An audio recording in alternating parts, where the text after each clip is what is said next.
All right, thanks so much, Carly. Our next guest grew up on the West Bank, where his father was a founding member of Hamas.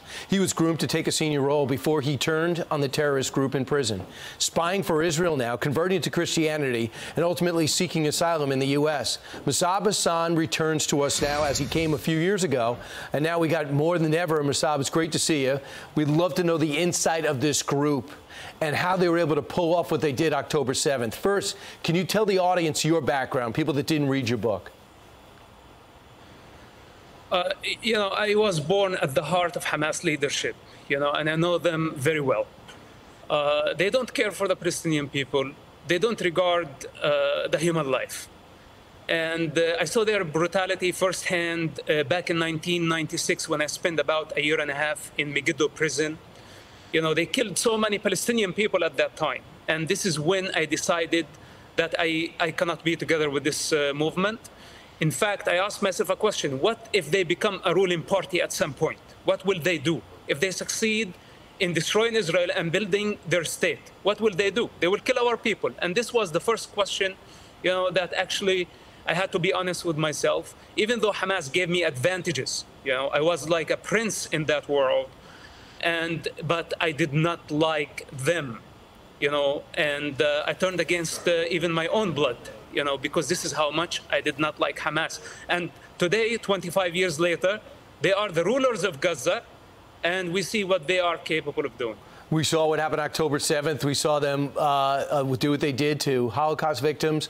They have now over 200 hostages, murdered babies in their cribs, and we see the horror of what they're capable of. Now they've retreated back to Gaza, and a ground incursion is about to happen. Would you recommend Israel do this? And what will they find when they go in? Okay, first of all, we need to evacuate civilians as much as we can. This is an ugly war, and Israel did not start it. Hamas did. First of all, we need to encourage civilians to go into Egypt, possibly women and children, maybe men over 50 years old. These need to get out of the picture. Then the strip need to be cut two pieces, north and south, two parts. The northern part, this is where most of the tunnels are. We need to have a solid siege, okay, for long enough to deplete the enemy and to starve them. After that, we may need to explore using gas. This is sounds horrible, but I don't see any other option. The tunnels are interconnected, and gas could be one of the solutions, but this has to be in the right time. We cannot just rush into Gaza. There is no modern army that is prepared for this type of war. And most importantly, we need to get the civilians out of the picture. As long as there are civilians there, right, then the operation might be incomplete. But Mosab, you also say it's almost impossible for us to give aid to the Gaza Strip. $100 million we're about to give them and keep it away from Hamas. Don't you agree that that can't work?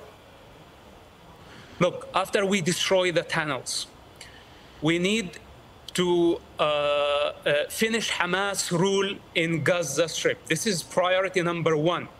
Then we need to replace the regime. Could be the Palestinian Authority, could be the Egyptian government, could be Arab League force. We need to replace their rule in Gaza. After that, we can talk about aid. But as of now, sending any aid is a mistake.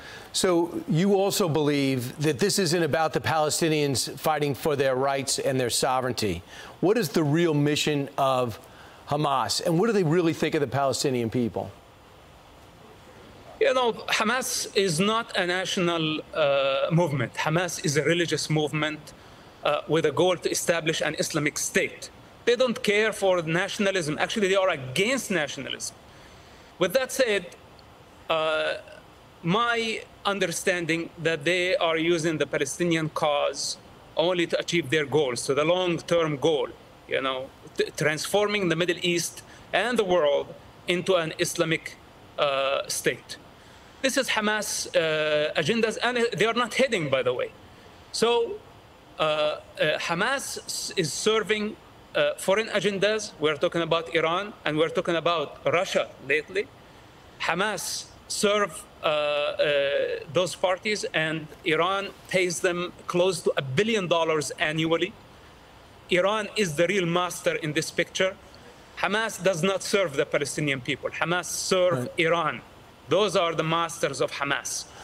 So their lie about nationalism, that they are a national movement and they care for the Palestinian people, look at them. They are using Palestinian people as a human shield. We need to free Gaza from Hamas. This is what Israel is doing. It's doing the Palestinian people the greatest favor by bringing Hamas down. Then the Palestinian people, they just want to live a normal life. They don't want missiles in the most populated area on earth to be launched from under hospitals, from crowded areas, and going suicidal and endangering the life of the entire population of Gaza. Who does that? You've got to be insane to do such an operation. Right. And you're talking about your family that used to your family used to believe that, and you used to believe that that was okay, but you don't. Mosab, now, quick exit question. Around the globe, and even in our capital, people are protesting for Hamas. They're saying for the Israel to back off and stop with the airstrikes.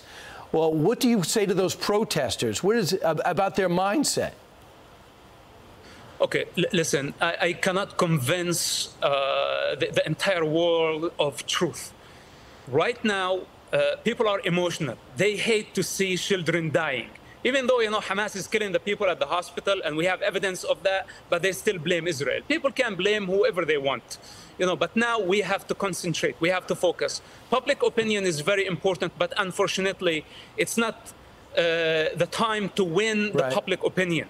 It's the time to win the war against the most brutal terrorist organization living today. And later on, when people look back at the situation, they will understand what we were doing. We should not be afraid of the public opinion. We have to explain as much as we can. And you're doing that. But now we have to concentrate on our goals. And Mosab, that's why your perspective is so vital and you're unique. You grew up in the Hamas family, you broke from it, and now you're speaking to stop it. Mosab Hassan Yousef, thanks so much for what you're doing. Appreciate it. Thank you, Brian.